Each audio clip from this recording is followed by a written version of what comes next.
Inaprobado na ni Pangulong Rodrigo Duterte ang paghuhukay sa 4 na malalaking ilog sa bansa. Mula sa Malacanang, may report si Rosalie Cos live. Yes, Rosalie. Yes, magandang tanghali, sir. Inaprobahan na ni Pangulong Rodrigo Duterte kagabi sa cabinet meeting ang rekomendasyon ni Agriculture Secretary Emmanuel Pinol na umpisahan ng dredging o paghuhukay sa 4 na major rivers sa bansa dahil sa pagiging mabanlik o silted.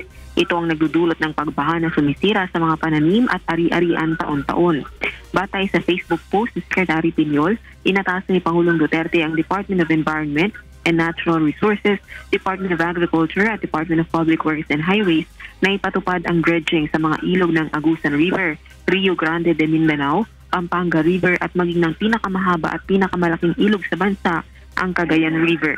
Ang dredging operations ang magsisilbing solusyon upang maiwasan ang pagbaha sa mga lugar malapit sa mga naturang ilog.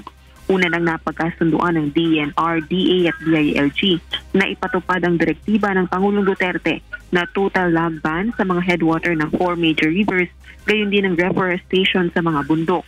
2 linggo ang nakalipas ng salantain, matinding pagbaha ang Agusan River Basin, Davao del Norte at Central Mindanao kung saan matinding pinsala ang naidulot sa agrikultura. Floor. Rosalie Cos nagulat mula sa Malacanang.